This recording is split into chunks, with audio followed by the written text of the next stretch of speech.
Hey Dan, it's Art. I don't have you on speaker yet. I guess Jeanette is running a few minutes late, so I figured give her 5 minutes. That sounds all right, but I figured I'd get in touch with you and just put you on hold for now. All right, thanks. Okay. I just hope I don't hang up on you now when I hang up the handset. Okay, bye. Still there? All right, perfect.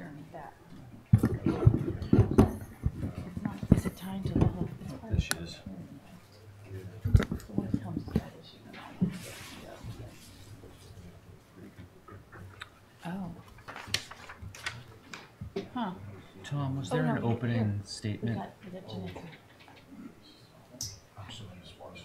Okay, I'll do my best.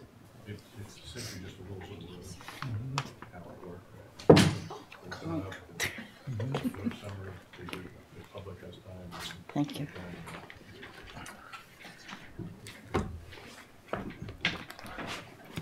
Hi, Jeanette.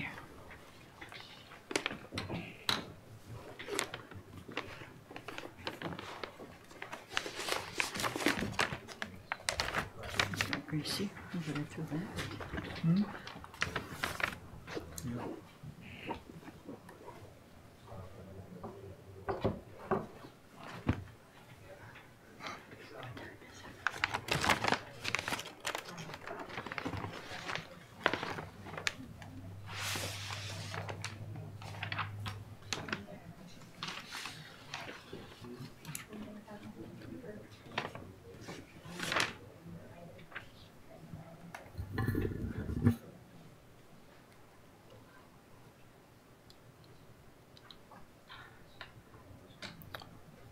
All right, we'll call the meeting of the Nantucket Memorial Airport Commission for November 13th to order, please.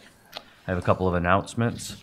This meeting is being both audio and video recorded, and if you have cell phones, we ask that you please silence them. Commissioner Dan Drake is participating remotely as his location would make it unreasonably difficult to attend. I believe that's the clause.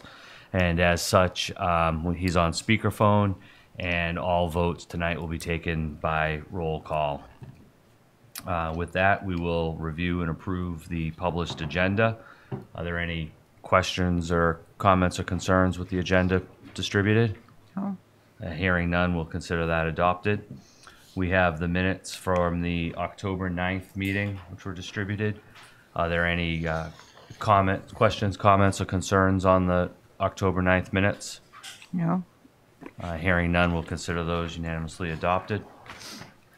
We have in front of us as well the warrants from October 24th and November 7th. I would entertain a motion as well as any discussion on ratifying those two warrants. I'll make that motion. Second. Is there any further discussion on the warrants? Hearing none, we'll take a roll call vote. Mr. Buscarin? Aye. Ms. Topham? Aye. Ms. Planzer? Aye. Mr. Drake? Aye. And the chair votes aye. Thank you. That brings us to public comment. Is there any public comment for matters that are not already on the agenda for tonight? Okay, hearing none, we'll move on to item number 4, which is the hangars and tie-down rental policy. Mr. Rafter, would you like to give us a brief overview? Yes, this is the policy we've been discussing for the rental of T-hangars and tie-downs. I'm sorry, all hangars, T-hangars, common hangars, and tie-downs. And just a reminder, it states that the tenant must have an airworthy registered and insured aircraft. We'll be grandfathering subleases. I believe that was from June 30th. And there was a question about whether or not we could provide a discount if we were to use a street list similar to the boats, and our attorney has advised us that that is not permitted. He thinks that would be a violation of our grant assurances. So with that, I would ask for approval of the policy. Is there any comment or further discussion on the policy? Is there a motion? I'll make that motion Which is? to approve the hangar, hangar and tie-down rental policy. Thank you. Is there a second? I'll second. Any further discussion? Policy before us? Hearing none, we'll take a roll call vote. Mr. Buscarin? Aye. Ms. Topham? Aye. Ms. Planzer? Aye. Mr. Drake? Aye. The chairman votes aye as well. That leads us to the public hearing, which was advertised for tonight. And I'll make a brief statement. The public hearing is to consider the proposed revisions to the airport's rates and charges with respect to hangars and tie-down policies and charges. We will have a brief discussion, open the hearing up for public comment, close the hearing, and then have deliberation by the commission on the hearing. And I'm going to recuse myself from Okay, this. so let the minutes record please reflect that Commissioner Planzer has recused. Before I open the public hearing, Mr. Rafter, do you have any comments? Yes, I'd like to make a clarification. In previous meetings, we reported that the T-hanger rent was $680 a month, and Janet Boyle corrected us. That was inaccurate. It is $340 a month, and that is all they pay, apparently through a $1,020 quarterly assessment. However, with that in mind, we are still recommending, based on our other presentation, that the T-hanger rates be $450 per month. And also, the only other change in the rates and charges is addressing the single-engine turbo aircraft in the common hangars. Thank you.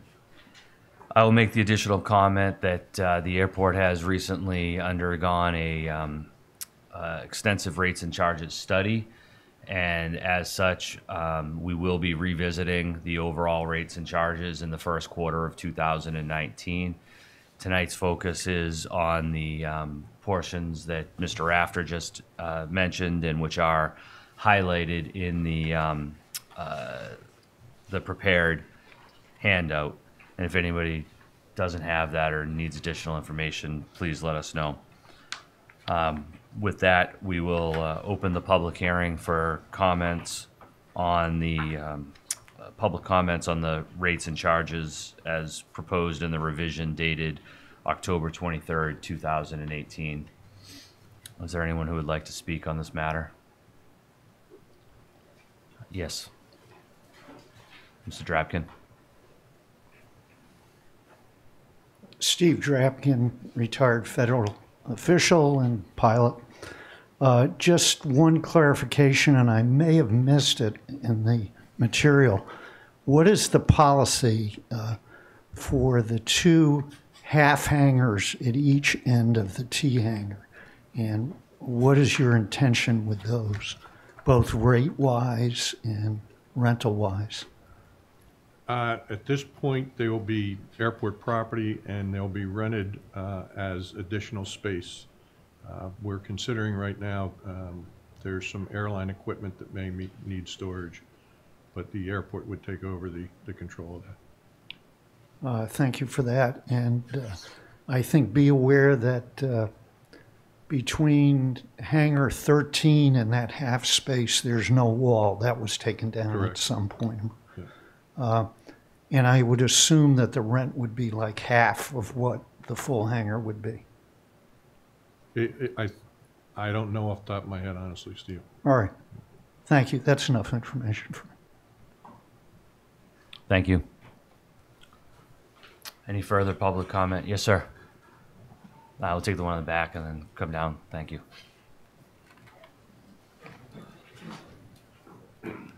Ray Karowitz, current hangar occupant, tenant, and I purchased the hangar a few years ago.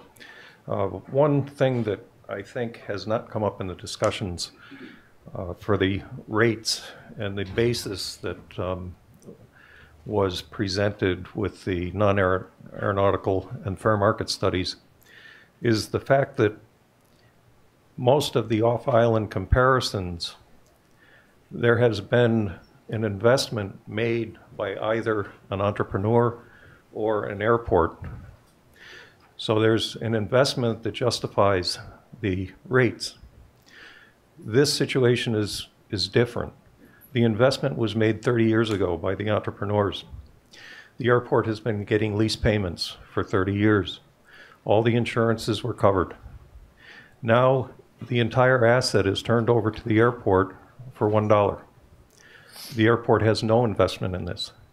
So a comparison of the cost structure with the off-island cost structures is not fair.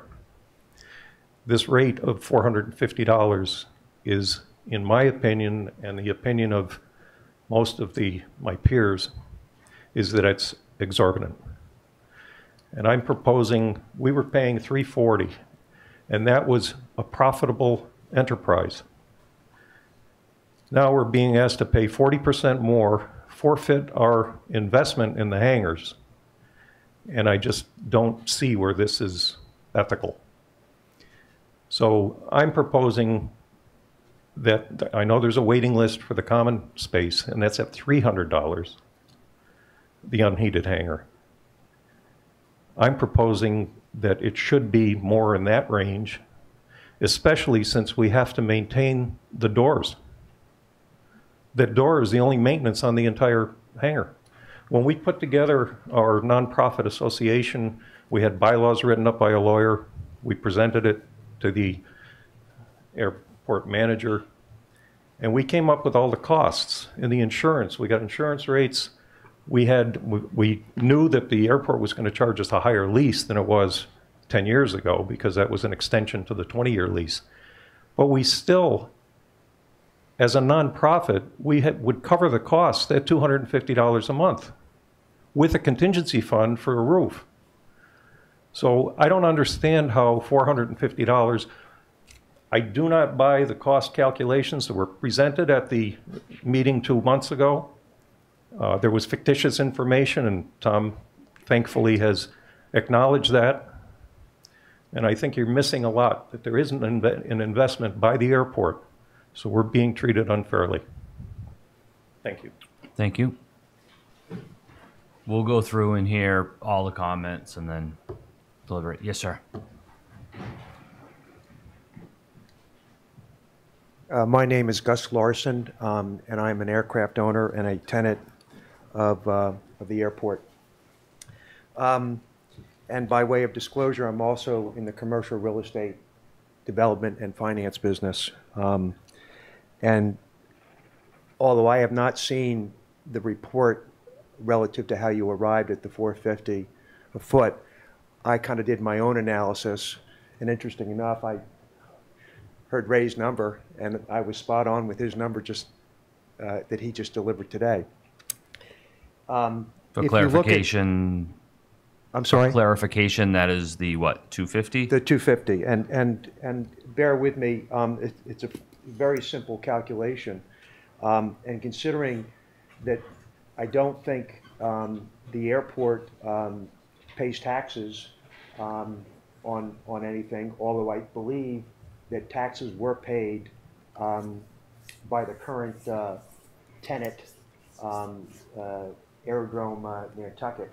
But if you look at the lost revenue as a result of the airport taking the hangars back, this past year, total lease payments to the airport were approximately $10,600. The insurance cost to the current tenant is about $6,000, assuming that your costs are going to be somewhat higher. You're going to have to pick up liability. You can put that number at $8,000. I'm putting in a lost tax revenue. The town will no longer receive the approximate $4,000 a year that's being paid on the taxes on that building. You've got an annual maintenance. Now, this gets a little sticky because of the situation that you're passing the maintenance cost of the door, which is the most expensive component. But I assumed that on a structural, it is a 30-year-old building, that you're going to have recurring repairs and maintenance that you'll be responsible for, and I put those at $6,000. All of this was done based on per square foot numbers for a steel enclosed building. I threw in a management fee. It does take some administrative work to manage 13 tenants who are paying monthly rents and who are going to be expecting certain services relative to ongoing maintenance of the hangar unrelated to the door. That total is $33,600. That's the money that will be recaptured back or cost the airport to run these hangars. That includes the lost revenue as a result of no longer receiving the ground rent and no longer receiving the real estate tax component. That number on just the 12 hangars, which total about 13,300 square feet according to the tax records. The smaller hangars are about 160 square feet. But if you take those 12 hangars, which are approximately 1,100 square feet, that works out to be $233 a foot in terms of what this is costing. $233, I'm sorry, a month of what it's costing the airport in expense. You're not in the business to make money. I understand there's contingencies and so on. You build a contingency into that.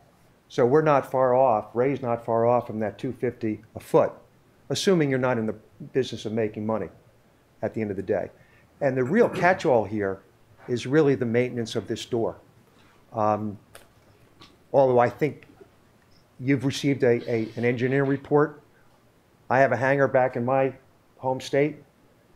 I know the hangar that I'm currently in clearly needs maintenance. I'm not sure what those costs are, but they're going to be significant. I'm going to have to bring in outside vendors. They're not here on the airport. That all comes with a significant cost. I would prefer, if I were a tenant in that hangar, to be able to maintain the door, simply because as a public entity, you guys are going to have to deal with Davis-Bacon. You're going to have to deal with bidding it out. That can be time consuming. I'd rather control that maintenance. But at the same time, if I'm now responsible for the maintenance, that should be considered in terms of what the overall cost of that hangar is to me on a monthly basis. Thank you. Thank you for your comments. Is there anybody else who would like to speak on this matter? Going once. Mr. Cheney. Steve Cheney, I'm a tenant of Hangar 4. I really think both these two gentlemen summarized the situation really well. The only thing I could think of to add to that is that I'm sure you have a better handle than I do on the waiting list, but an empty hangar is a big loss. So several tenants have expressed the sentiment that at $450 that they'll just assume go on the grass. And my opinion is that you can establish a reasonable rent, and if you find there's a big demand for these tenants, as there is believed to be, a year from now you can make an incremental increase in rent if you feel it's so appropriate. Again, we have the feeling that, as I have said all along, that it's really important to keep hangar rent low because every other cost of aviation is high. There's not a lot of young individuals getting into aviation. I think I'm one of the youngest out there, and it's pretty sad. So I think it's really important to keep the hangar rent low. But like I said, just to add that empty hangars are going to make even less money. And I appreciate all the consideration. Thank you for your comments. Is there anyone else who would like to comment in public? This is a public hearing. Hearing none, we will close the public hearing and the commission will deliberate the matter. Public hearing is now closed. Commissioners, is there anybody who would like to comment on May I ask a question of some of the gentlemen that maybe not any of them are here, but I remember at last one of our meetings, it said that you paid like $30,000 or $40,000. And how did that balance out with the rent that you were paying over the years? How many years was it in that? I'm sorry, that may not be something, but. So if I could paraphrase, I believe that I believe it was you, Mr. Karowitz, who had told us about an initial investment that had been made, which is somewhat what you referenced tonight. And I believe that Ms. Topham's question is, how would that balance out over time in terms of the rent? Yes. Would anyone like to address that? Yes, Mr. Karowitz.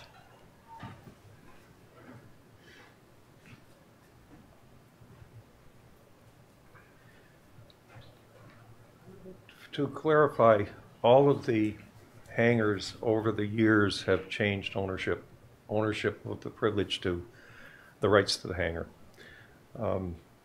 Mrs. Whitney has a few hangars.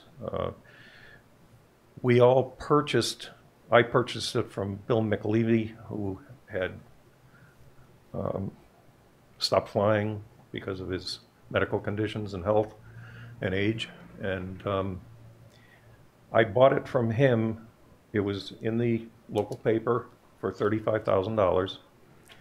And then I started to, and part of that agreement was that we pay the management fee to Janet Boyle for Aerodrome Nantucket.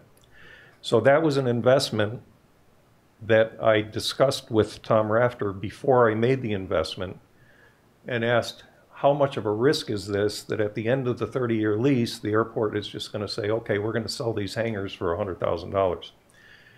And I was assured that no, that wasn't going to happen and that the risk was quite low.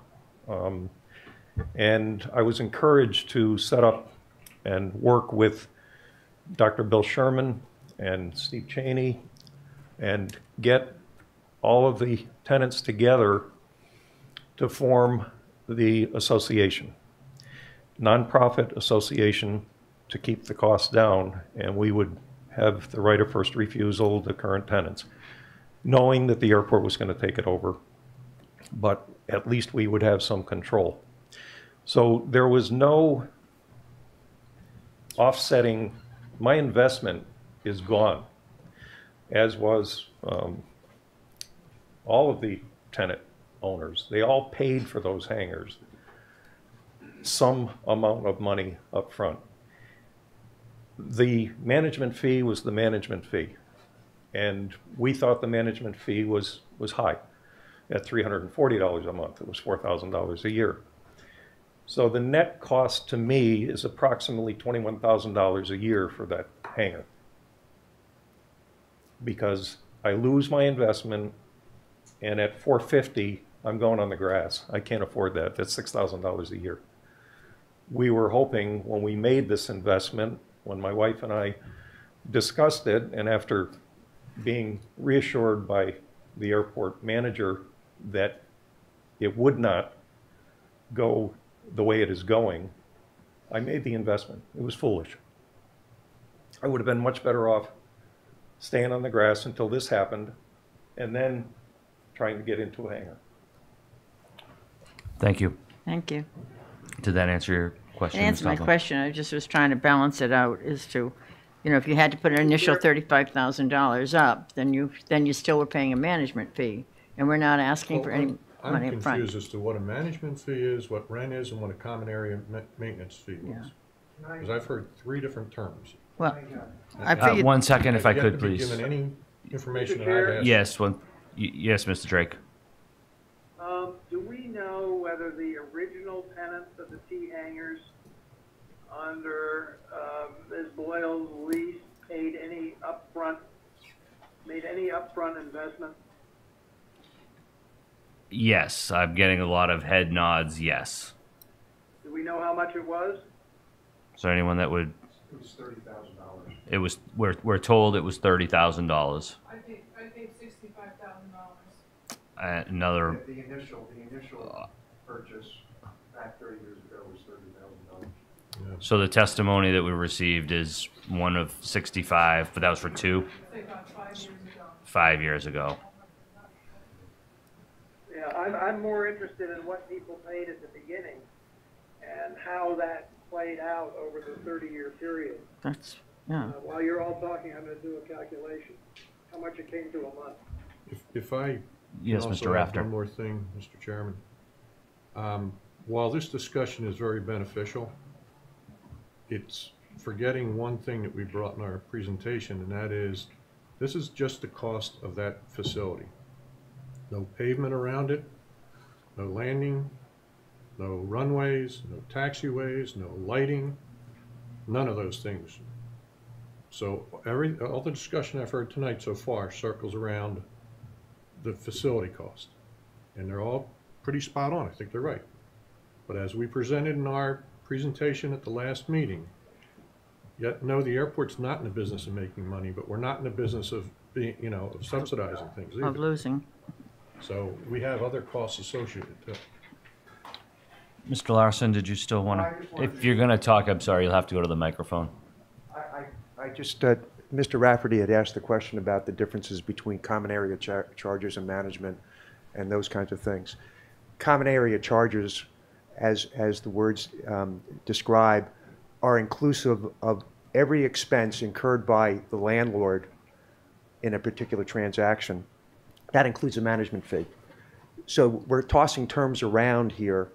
It was never rent. It was always a common area charge, of which the manager, Mrs. Boyle, had the discretion to charge whatever she wanted for her work, administrative work, bringing the number to, but it included whatever pro rata portion of taxes were incurred, any insurance, common area insurance, those kinds of things. So that there's a distinction there. It was never rent, and it was never a specific management fee. It was always called a common area expense.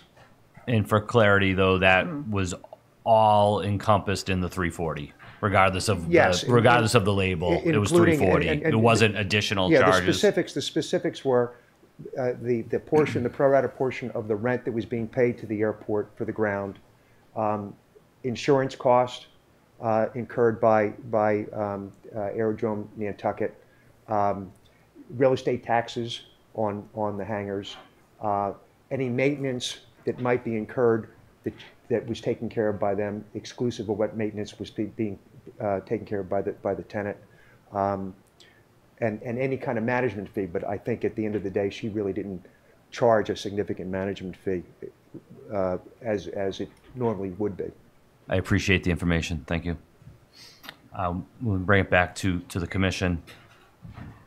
Is there any? Mr. Chair, Yeah, Mr. Drake. if you divided the $30,000 by 360 months, the initial investment of $30,000 by 360 months, that comes out to $83 a month. You add that to the current charge of $340, that's $423 a month. That initial tenant would have paid essentially, certainly in the recent term. I'm not aware of the history of increases. But that's not far removed from 450. And given the passage of time, I don't think it's an unreasonable difference. Thank you. I think that's what I was trying to find out, is how it balanced out over the years to what we're charging now. Mr. Rafter, did you have anything further you'd like to add? No, I think we, I'll add a couple of comments myself. I think that the purpose of the public hearing is not to simply propose a number and then that's the absolute final number. I do appreciate and understand that it was developed through staff based on calculations and understanding that the directive has sort of been from the commission that this is not a for-profit enterprise, but it also, we have a fiscal responsibility for the airport and the budget overall to stay in the black, if you will. With all that being said, also being sensitive and the feedback I think that we've got from the public, for me personally, has been helpful. And I don't want to see empty hangars either. And I know that that's it's sort of like when we've put out the land at certain amounts per square foot, and you wait to see what you get back. But this is a little more direct, where you have existing tenants that are also going to feel this.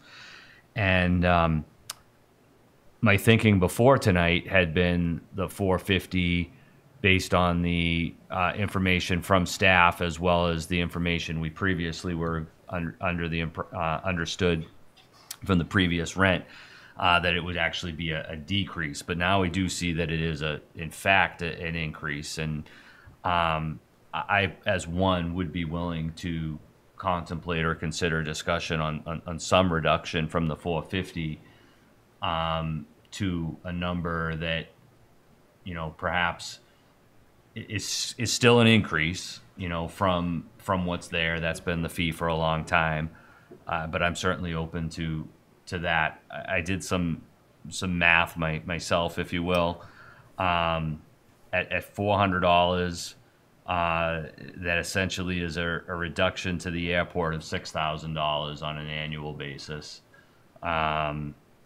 It's still, that would result in a tent. I think we have to look at these also in terms of what does it cost the tenant and the user. And it's a little arbitrary. Everybody's tolerance for any particular number is different, but that would be a $4,800 a year, essentially, payment. So I guess that's where I'm at. I think that and I'm not finalized on that, I'm either willing to, depending on whether we consider continuing this public hearing to refine it and/or further discussion. If Mr. I may, Rafter. just looking at trying to draw a parallel here, we have another topic coming up later in the evening regarding some land leases. As you said, we went out high and we had to come back low. And we have a disparity, if you will, out in Bunker Road that we're addressing through a policy. We could do something similar, whether it's a graduated thing over the course of time to bring it up to the 450, but not necessarily all at once. So there are different ways to slice it, if you will. I just throw that out as, there's variables here that we can tweak. So. And I thought I heard you say that this was going to be brought up again at the beginning of the year? Or did I mishear that? The rates and all? The rest of the other rates and charges. Oh, okay, but not this one. Most This of one that's may gonna be be with voted on. commercial Oh, stuff. thank you. Okay, Tom, if we set a rate at this point, how long does that rate stand valid? In other words, We normally review them every year. You can establish it, and you could establish it and determine the time. You could put in here, okay, 1 year, 2 year, 3 years, or after 2 years it'll be this, whatever. But typically our rates are good until a review, and we try to do it at least. It's scheduled every 2 years. We try to do it every 1 year.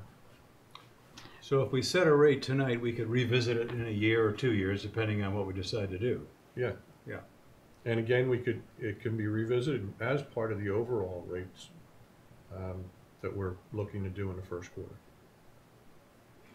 And what, with this door, how much does that cost to maintain? And how often does it have to be maintained?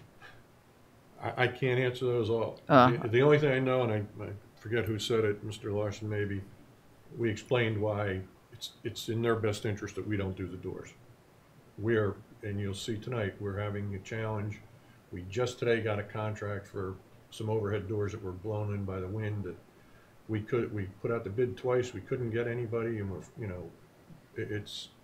I couldn't explain the cost, I don't know that exactly. Okay. Thank you. I'm certainly amenable to a $400 rate with a revisit in a year as a way of accommodating our prospective tenants. One other point, if I may, I think it was made by a couple folks, Mr. Cheney especially. We don't know what will happen with X rate or Y rate. If people will leave, if we're going to have empty hangars. I got to fight for the airport to keep us in, financial condition, but at the same time, you don't want a bunch of empty hangars. So that comment was, I think, an interesting one too. And I think we need to encourage flying because, the airport is I would like to have everyone encourage flying Yeah. and demonstrate that, yes.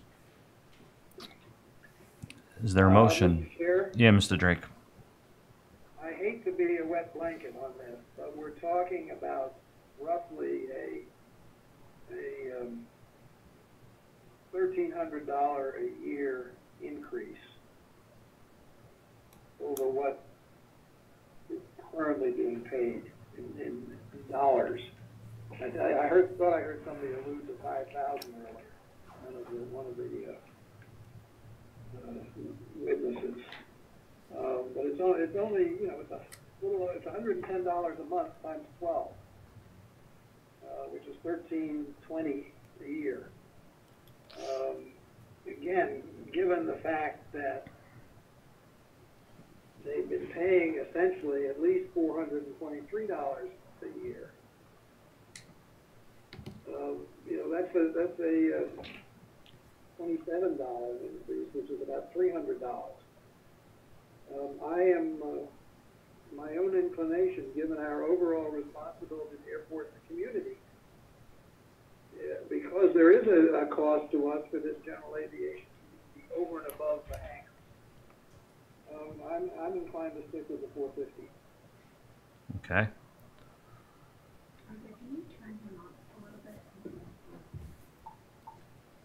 Could you hear what Dan Drake said?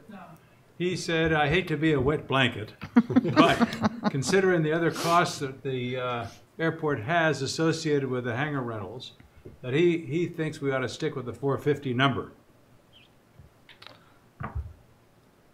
I can. Also, Mr. Buscarin, thank you for that interpretation, but would you also put that I thought that in terms of the annual increase, I thought I heard somebody mention $5,000 to $6,000 a year, and it's really only $1,320 a year, $1,320. Or if you look on it on a net basis, the 340 plus the 83, it's really about $360 a year. I think it's like you say. There's probably several ways to dice the math, but taking the initial investment in isn't necessarily uniform across all of the current tenants either. And the direct math would be to say that the delta is to go from 340 to whatever rent is being set at one. So that would be the increase of the 110, which is the 1320, I think, is what you referred to. If I, In absolute terms, that's right. yeah.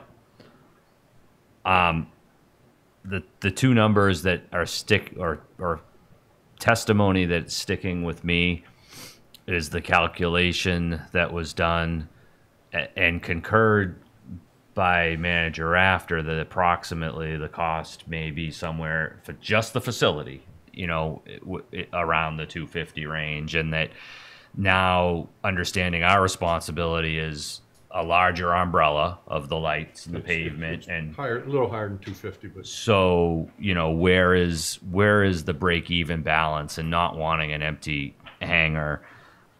My inclination is to sort of split the difference and share the pain, if you will. In other words, the airport comes down a little, figures out if we have to. We're going to revisit the overall rates and charges if we have to make up the 6,000 somewhere else, and hopefully it's also good faith to our tenants. And I'm inclined to support the 400. I am also. So do you want to make that into a motion? Would you? Are you talking about splitting the difference between 400 and 450? No. I mean, we could go around and round. I yeah. figured in my mind that the 450, the 400 is, I know it's maybe somewhat arbitrary, but the difference, so they go up 60, we come down 50, and we see hopefully maintain full hangars. And hopefully everybody, we want to have a good relationship with our tenants as well, and I think there's value to that. And I'll make a motion that we propose a rate of $400 a month. I second that motion. Motion has been made and seconded. Is there any further discussion? Hearing none. Mr. Buscarin? Aye. Ms. Topham? Aye. Mr. Drake? No. And the chair votes aye. And Mr. Rafter. just to clarify, there was one other change, and that was for single-engine turboprops in the common hangar. I think we should take that as a separate vote, Yeah, okay. just because it wasn't in the motion. So the other change is, we probably should have done the first motion differently, but given that there was some dissension, that may be the best way. The other changes listed on page 7 with respect to the weight of the plane and as laid out. Mr. Rafter, do you want to summarize that better than I can? Essentially, and it was brought to our attention, we were charging a much higher rate for an airplane that took up the same amount of space just because it had a turbo engine.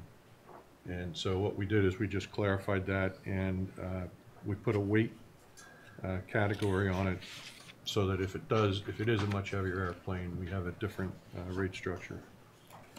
So we wouldn't charge more just because it's a turboprop. In other words, the weight would determine the weight the determined amount above of money 6,000 charged. pounds. Yep.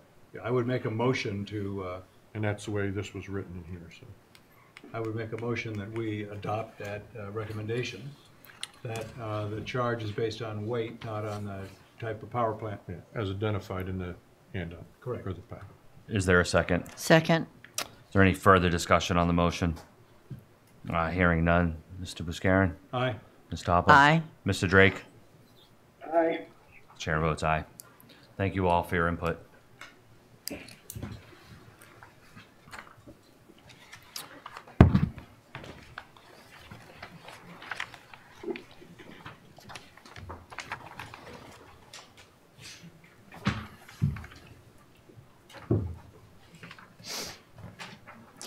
Moving on to pending leases and contracts set forth on Exhibit 1. Yes. We have an updated Exhibit 1. Yes, and in fact, there's been two changes. One, the second contract that was pending with Overhead Door, we received this afternoon. It was given as a handout, I believe, and we're going to postpone the contract at the end there, McFarland Johnson Task Order MJA 03. So we're requesting tonight approval for a contract with ADB Safegate for $75,000 over 3 years, not to exceed. That's a purchase for airfield lighting products. Told you they're expensive.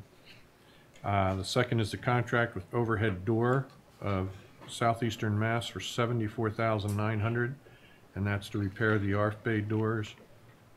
And we have a contract with Infax for $25,000 for a change order number 1 under AIP 65 for the public address flight information display system project. And the second contract with Infax, $0, it's change order 2 to AIP 65 for the same project. Thank you.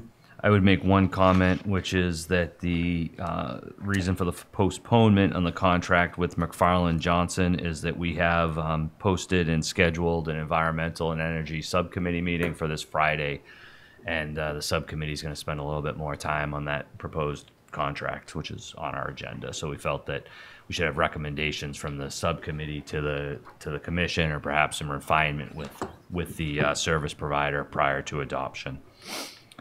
With that, is there any other questions, comments, or concerns with the pending leases, contracts, and agreements described by Mr. Rafter and listed on the revised Exhibit 1? I move approval of the ABD Safegate Overhead Door and 2 Infax contracts. Is there a second? Second. The motion has been made and seconded. Is there any further discussion? Hearing none. Mr. Buscarin? Aye. Ms. Topham? Aye. Ms. Planzer? Aye. Mr. Drake? Aye. Chair votes aye as well. Thank you. Moving on to pending matters, we have the general fund repayment proposal and discussion of in-kind services. Mr. Rafter? We sent a letter to the Director of Municipal Finance, and his initial email response indicated that the amortization schedule would need to be addressed if the final FA amount were accepted by the town. He was on vacation and was scheduled to look at that. He came back last week, so we'll circle back with him to verify and clarify that understanding. On the crew quarters, Just 1 second on that. Does anyone on the commission have any questions or comments on that matter? Thank you. Sorry. Go ahead. the crew quarters development, we've been looking at consultant design selection process. We reached out to the water company and got a copy of their RFQ that they used for their building. This project will also require an OPM, owner's project manager, and it's getting to be where it's going to be a significant commitment for the airport. So what I would suggest is that we hold a subcommittee of the long-range plans and policy subcommittee to discuss this further, so that we can start aligning our capital and go through the requirements of the selection process for a designer, cost estimates, as well as the OPM. But when we start looking at numbers, we're talking several $100,000 for the design and OPM. So I want to run it through a subcommittee first, and then we'll come back and with a strategic approach to this. So we'll be getting out to the committee, which is Mr. Drake, Mr. Gasparo, and Ms. Planzer. Any questions on that? Thank you. Moving on to non-aeronautical leases, land appraisal cycles, and fair market value cap increases policy discussion. Do you want me to attempt to summarize this? If you would, please. So as I mentioned a little bit earlier, we have a large disparity in some of our leases with the land rent, and it was we reviewed and developed a policy that we're recommending here, where the maximum increase that the rent would go up is 10%. It would help to close the gap between what they're paying now and the current fair market value. Most of this was driven by the rapid increase in land value on the island, and our CPIs and things just didn't keep up with that. So the idea is that we would be doing an appraisal every 3 years, and we would cap the increases at 10%. It's either CPI or the fair market value of a maximum of 10%. I think that's kind of the way it's written. And again, it'll take a number of years. We ran out the numbers for it to catch up to fair market value, but we just think that this, again, is a fairness issue rather than coming in and saying your rent's doubling or tripling or whatever. This way it starts to close the gap. So the And commission. I'm sorry, if I may. Yeah, please. We ran this by FAA compliance, and they kind of scratched their heads and said, you have a very unique situation there, us and the vineyard, with regard to the land values. And he said, they didn't have any guidance for us. They suggested we come up with something, and they'll look at that. So Have they reviewed the actual draft policy, or the draft? Yes. Yeah. with no concerns? No. Thank you.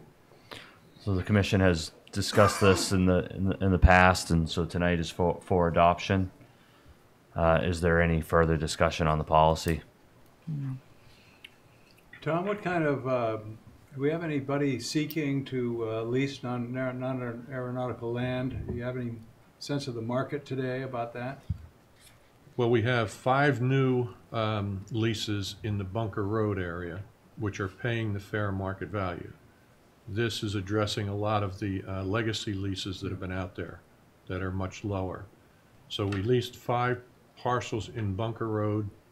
We had the one proposal for Sun Island, but that was deemed non-responsive. We're putting that back out, and we're always getting, it seems like right after we accept proposals and we shut the process down, we get 2 or 3 phone calls of people looking for land. Right. So I've been trying to work, and unfortunately not successful, through the procurement process of having open-ended RFP, or even where we put one out and it's, once a quarter or something, we accept proposals. So there is some demand, yes. And again, we have probably 3 or 4 that are paying just above fair market value. Anything further from the commission? I'm sorry, in the Bunker Road, we have another one that is paying significantly higher than fair market value that was just redone. Hearing nothing further, I would entertain a motion. I'll make a motion. Move to accept the fair market value policy. In a second. Second? Any further discussion? Hearing none. Mr. Buscarin? Aye. Ms. Topham? Aye. Ms. Planzer? Aye. Mr. Drake? Aye. The chair votes aye. Moving on to agenda item 9, we have received a request and have some information in our packet regarding creating some space within the terminal for essentially memorial for aviators. Mr. Rafter? Yes, if I can, I'll recap the request. It was from a Kathleen Gamblin, the daughter of the late Colonel John Larkin, to have the colonel recognized on the, as she termed it, the Nantucket Airport wall of native sons who were in World War II as pilots in the Air Force and Army Corps. That wall technically is known as the Nantucket Aviation Pioneers Wall. Colonel Larkin was a native of Nantucket. He flew 52 combat missions in World War II, and there's a number of, lot of additional information in your packet. Very impressive history here. As I said, that wall did have an official name, the Nantucket Aviation Pioneers, and our research has indicated that there were actually 12 applicants to be placed on that wall, and apparently there was a selection committee that I believe Mr. Foley Vaughn and Mo Gibbs were on that selected the 6 that are on that wall. The chairman has reached out to Mr. Gibbs to see if he recalled who or what was involved, and he was not aware. He doesn't recall who the other 6 applicants were. So I bring that up again just as some research because we didn't want to just put extra up or take down. I would recommend, and I think we should recognize those that have served in the military and or just even aviation pioneers from the island. I've identified in the packet we have 2 locations in the same general vicinity of that wall. I think that's a good area because it's mostly where local folks are going to Hyannis, have viewing time. I had initially recommended that we create a Nantucket military aviators wall, and we could discuss the criteria. We could take it into a committee, however the commission deems appropriate, but I really think that there is a value to recognizing the aviators that have served our country from Nantucket. Mr. Chair, Yes. to that point, when I spoke to Maurice Gibbs, I asked him if he knew of anybody else besides John Larkin, the person about whom this was raised, on the island, or from the island, who went to high school here on Nantucket, who was in the military, a military aviator. And he gave me one other name of somebody who's still alive and 95 years old. And as he said, could probably care less about this. But I think we might want to consider broadening the group to people who have played a significant, either military aviators or people who have played a significant role in developing aviation to Nantucket, or been long-term commercial pilots, something like that. So I would suggest that we turn this question over also to the long-range planning committee and see if we can come up with some criteria. I agree. Anything further from the commission? I agree. I agree. So we'll with that. consider this matter referred to the long-range planning subcommittee. And is there any way to find out, either not through Maurice, but was there any listing in any of the airport old meeting notes and minutes? All of the history that we've read, we haven't been able to find anything else as to, who it was or what the criteria was or anything. Okay, I will, something that I found very interesting, One of the pioneers that is on the wall was the first lady, female Airport first manager. airport manager here in Nantucket was a female. Yeah. And she was the first female airport manager in the country. Pioneer. Yeah. Okay. Thank you. Moving on to the next item, which is to review minimum standards to include the medical freight exception. We had a brief discussion at our last meeting on this, and Mr. Rafter said that he would bring this forth, proposed revision to the minimum standards. Mr. Rafter? This was brought to our attention by the hospital and Cape Air, and we allowed it even before this, as I mentioned at the last meeting, so that the medical testing results and things could get transported back and forth to Boston. We've run this language by both Cape Air and the hospital, and it will suit their needs to get the specimens and things that they need to and from Boston. So, And I'm sorry, we also ran it by legal, who said that he didn't think there'd be any problem with this. So. and I guess I would say just for the public, I will read the proposed change to the current minimum standards, which, quote, is to add excluding medical specimen containers no larger than 12 inches by 12 inches to the extent that the destination origin of the medical specimen air freight is not currently served by an air cargo operator. Any further discussion on the proposed change? Is there a motion? I'll make that motion. Second. Any further discussion?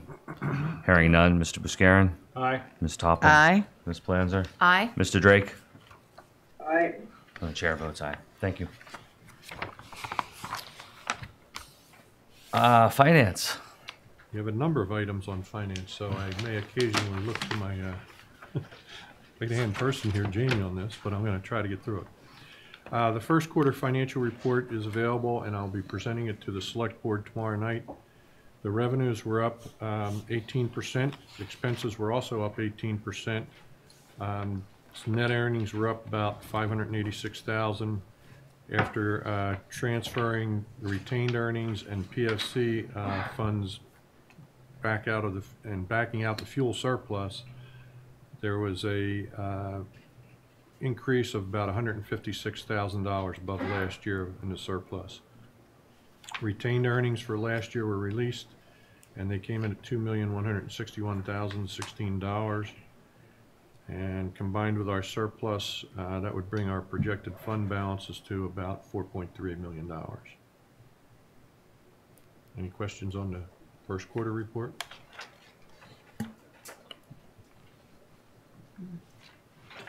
Nope. Please move on. Something you may be able to read between the lines there, the fuel revolver.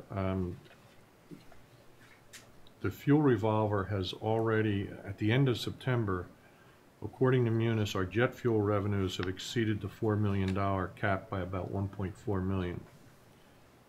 Again, due to increased volume, changes in price, we believe it's prudent to recommend an increase the cap on expenses in order to have enough funds to get through the year to buy the fuel. You may recall in the fuel revolver, whatever the cap is set at, that must be the expense and the revenue. That's currently at $4 million. We are approaching that $4 million. Luckily for us, we're not needing to buy a lot of fuel over the next couple of months.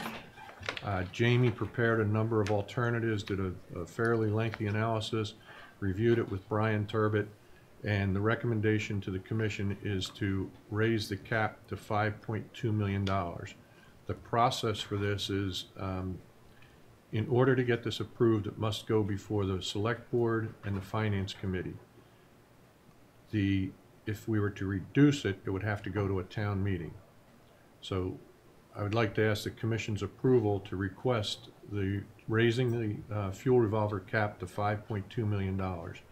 And that should give us enough money to purchase the fuel needed to get through the rest of the fiscal year. Do you want that motion now?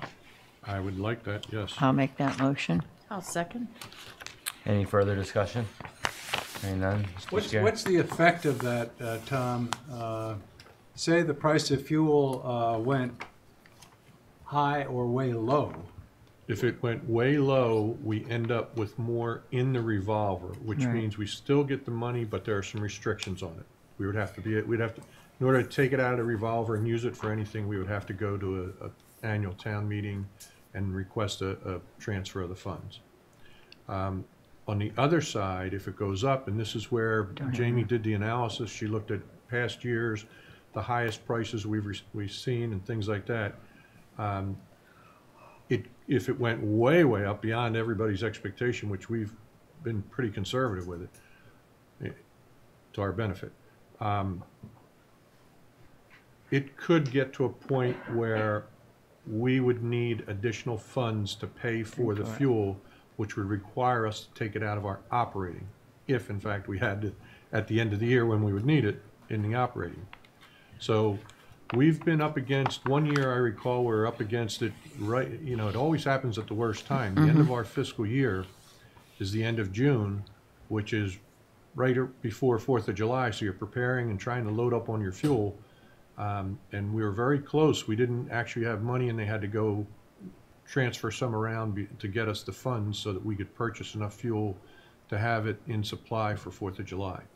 So we're buying ourselves some flexibility, and the downside is, The downside is if we don't do this, we are already, as I mentioned, we're at 5.1 on jet alone right now. So technically 1.1 million would flow from the fuel revolver into our revenue for the operating, but we can't, that doesn't mean we can spend it. That's actual, that's not appropriated. So it would mean that as we approach the expense of 4 million, we can't buy any more fuel without tapping into our operating funds. So we would have to find money, whether it's in a maintenance account or some other account, to buy fuel. so we don't want to be in that position. No, and that's why we're recommending the increase.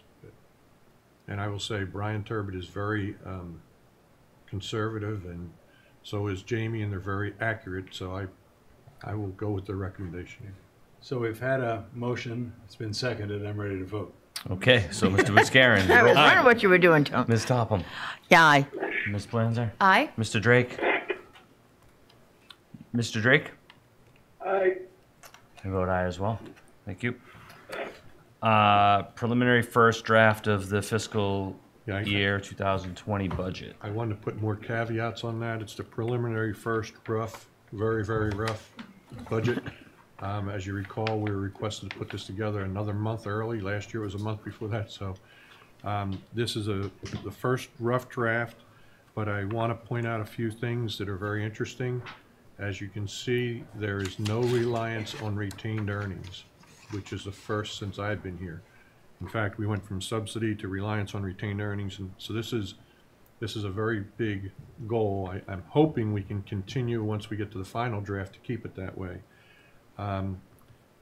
But we're starting to get a bit of history with reliable information, with Jamie's process to put it together and get some decent numbers.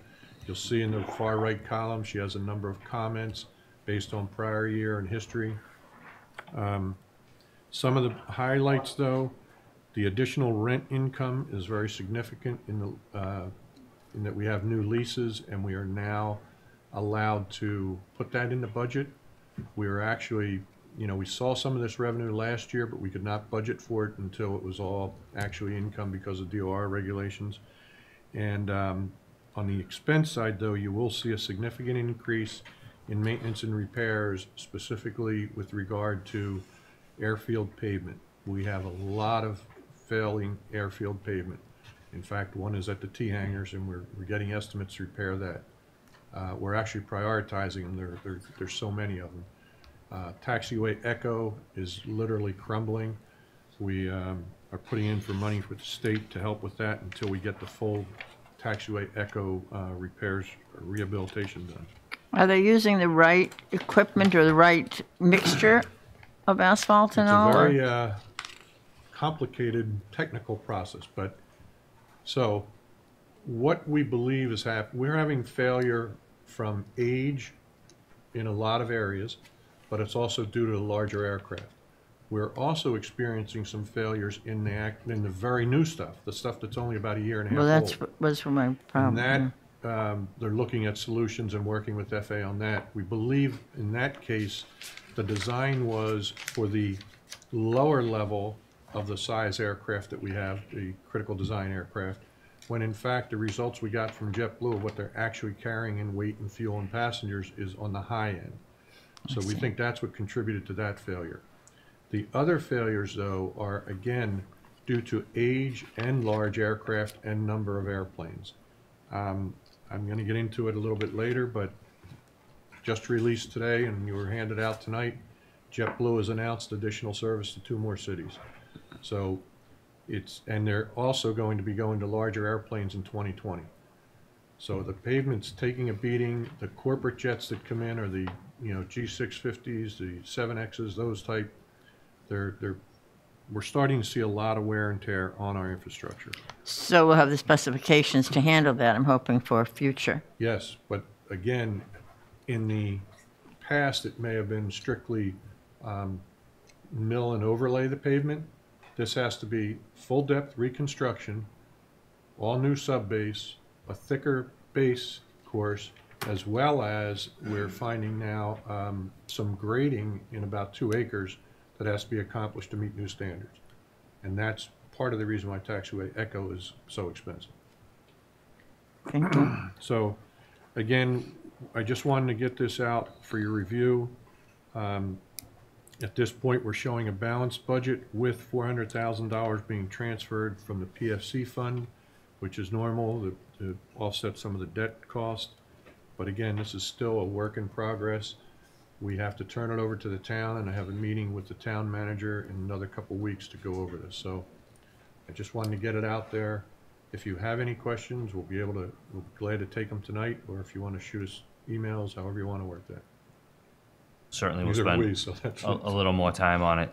But back to your comment that you just made in our earlier public hearing, I think that, again, when we revisit the rates and charges in early 2019, there has to be an acknowledgement that these, heavy metal, the big planes are what are impacting the airport and driving the cost centers much more than, the smaller users. I mean, everyone needs the same light on, I get that, but we've conveyed that message, and we're actually meeting with the airlines. yeah, I mean, we're making a lot of accommodations, including the whole, there's a lot that's having to happen, and I think it's very important that we remain sensitive to that's where, we also have to recoup some of the costs directly to the budget that, is in front of us. As you all know, I have been an advocate for the establishment of the contingency reserve fund, and I noticed that there is an increase in that. I see that I got your attention. Yes, and I will try to explain this, but Jamie knows it to a T. So if you look at the other line items, there's, as I said earlier, we have some known history now, but there's still some fairly, I'll say, nebulous items that, we think we can do without, we're not sure, and the thought is we're going to put that in contingency. If we don't think we need it, or we can do with keeping it minimal, we're going to do that. Or if it doesn't come out of the right pot, until we can figure out exactly, we're tweaking this thing as we go. So that's part of it, as well as some of these unknown repairs. I guess I would just, I'm sort of speaking on both sides of it, but I also want to be careful that it doesn't become the slush fund. No. Right? That it's they're justifiable expenses that are absolutely necessary. Yep. It's not, No, if you look, that's where our history is we're way below expenses, and we just want to fine tune that where we're going to be. And then my one more comment, just I know that we're doing our best to contain expenses, but when you look at actual 17 versus projected 20, you're up $1 million in 3 years. A lot of that may be fuel too. Okay, that's helpful. Yeah, you have just to when look only at looking that- at that, that- right? That is right. That I always get the same way I look Yeah. at it, and I'm reminded the cost of fuel went up, and that's a significant dollar amount. So Okay, I appreciate that. Good work in progress. Thank you, Jamie. Anything further? Moving on. the next finance item we have is I think it's ironic, it's called the Green Book, which apparently there's a movie coming out by the name of the Green Book. This is actually a document that identifies our internal controls over compliance requirements for FAA and MassDOT AIP awards. It's a couple hundred pages long. Katie is going to be working on compressing the file and seeing if we can distribute it to the commissioners. In your packet is a summary of this document. Our auditors recommended that we share it with the commission, make sure you're aware of the steps we're taking in order to comply with all of these grants. And again, these are the things that, you know, the rules that Jamie has to live by, and that's why it's a couple hundred pages long, so it's fairly detailed. But I'll be, you know, we'll share that, and if anybody has questions or comments, no deadline, it's an open thing. There's a couple of recommendations that we're working on in there, and you'll see it. So we'll try to get that out to you within the next week. So I just had a question on that. So is this essentially a industry-wide document that then has been customized to our needs, or? That's my understanding. It's a fairly standard document, yeah.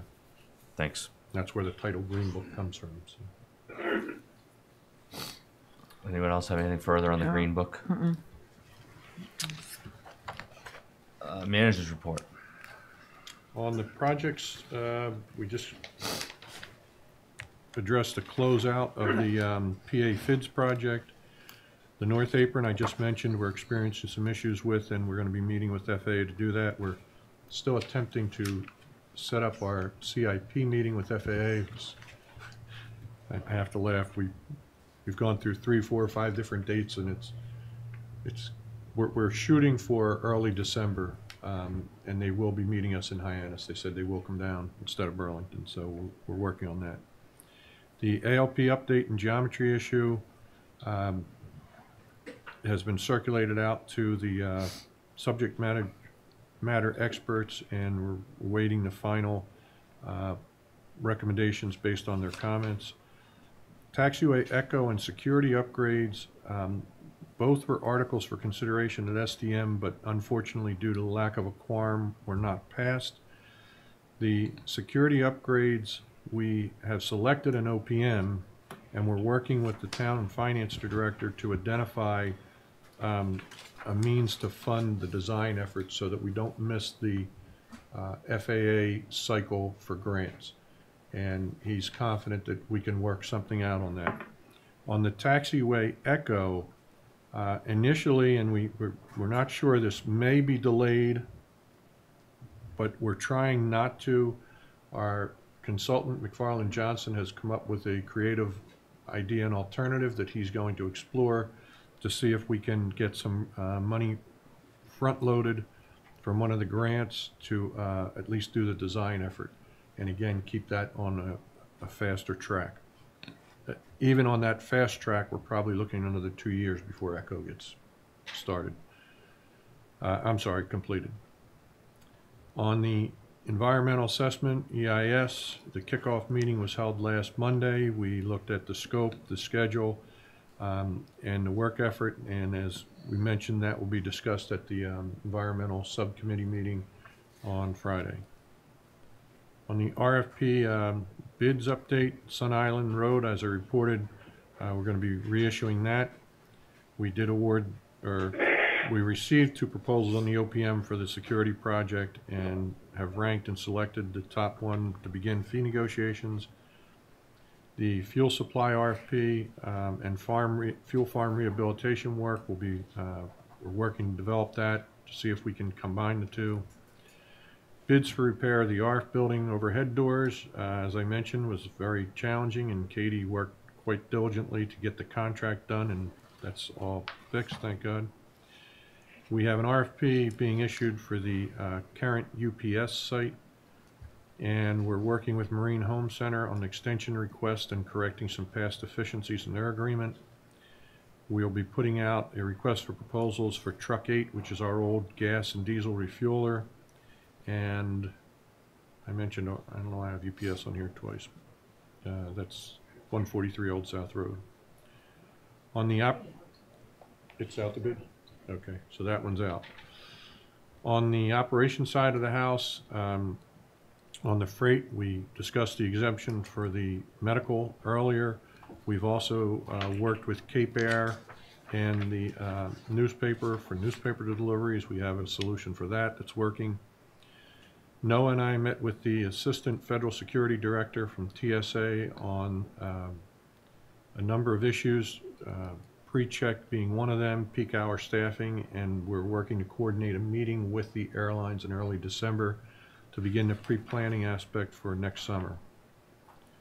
On November 7th, we had a pre-planning meeting for snow and ice control as required by our certification manual. We received our new de-icer, as I mentioned before, and training was completed during the week of October 22nd.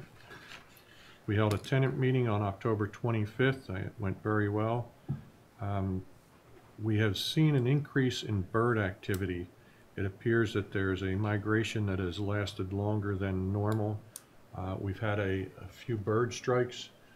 We were requested or required by our certification inspector to do a review of our wildlife hazard management plan, which NOAA has completed. And I would say the results are that our staff are doing a tremendous job. And actually, when you look at rankings compared to the region and the country, our airport ranks very high in diligence and results. So, but again, we don't like to have any bird strikes, so that's our goal. And also, the maintenance staff has repainted the entire runway 624 markings and are in the process of crack sealing that runway. So, another big job completed. Any questions before we go on to statistics?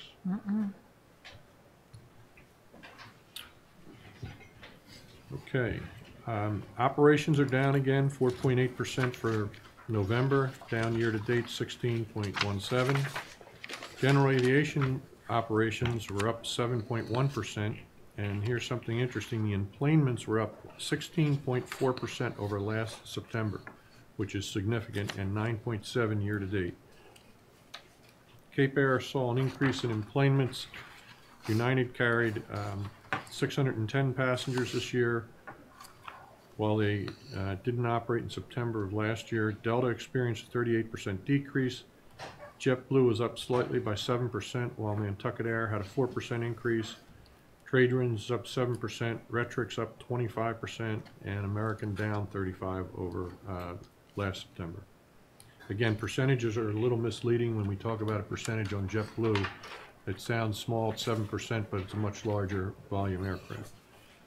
In the Boston market, Cape Air experienced a 32% increase, while JetBlue saw a 21% increase, or decrease rather, for September. In DCA, JetBlue saw a 4% decrease. American, who didn't operate last year, had a 303 enplanements this September. New Bedford traffic continues to increase and was up 42%, or 232 passengers, so that's a growing market. United to Newark was not operated last September, but carried 610 passengers this year.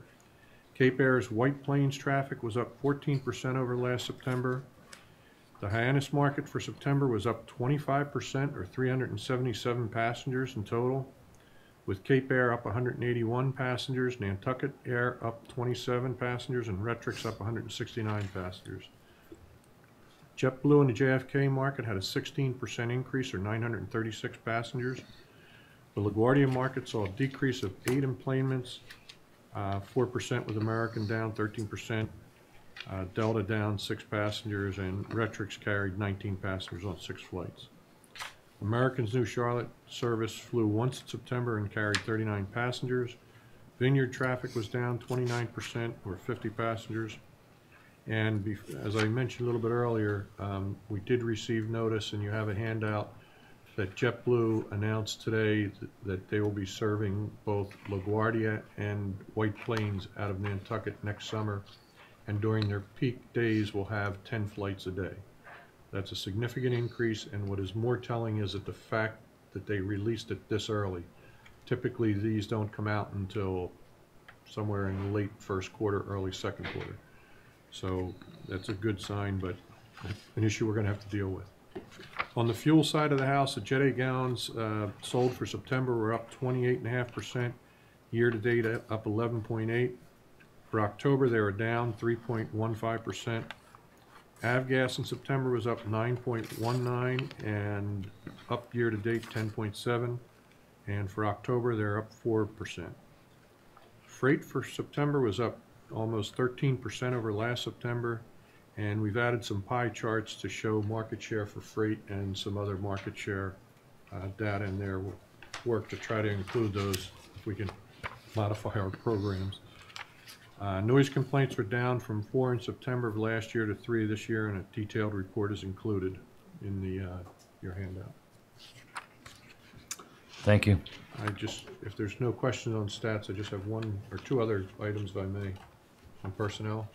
Why don't we stick to You statistics real okay. quick, just to be sure if there's any questions or comments on statistics? Hearing none. Okay, thank you. Our mechanic, Nathaniel Ray, has announced his resignation. We've interviewed candidates and made a offer to a gentleman named Jeb Backus, who will begin within the next 2 weeks. I think he's going to work out very well. And also, I'd like to introduce the commission and the public to Lillian Sylvia, who's our new administrative assistant that replaced Katie, as Katie moved up and replaced Janine. Welcome. Welcome. Congratulations. She's taking notes vigorously, getting ready. Yeah. That's my report, Mr. Chairman. Thank you. Are there any questions or comments for Manager Rafter on his report? Hearing none, we'll move on to Commissioner's comments. We have a proposed 2019 agenda before us. There are a couple of abnormalities, I guess I would call them, from our standard Tuesday night schedule, which is a result of the room, this room not being available at those particular times. So I would just make note that the January meeting is for 2 o'clock on a Monday, and the February meeting is at 6 o'clock instead of 5 o'clock. And the remainder of the schedule is the typical second Tuesday of the month at 5 o'clock. And if there are no questions or concerns, we'll consider this the adopted schedule. Adopted by unanimous consent. Are there any other commissioners' comments? No. Mr. Drake? Oh, Mr. Drake. My phone is gone. Yeah. Give me 1 second, if you would, please. We're almost there, but I don't know what happened. It looks like it lost power or something for a second. I can't say I have his number memorized.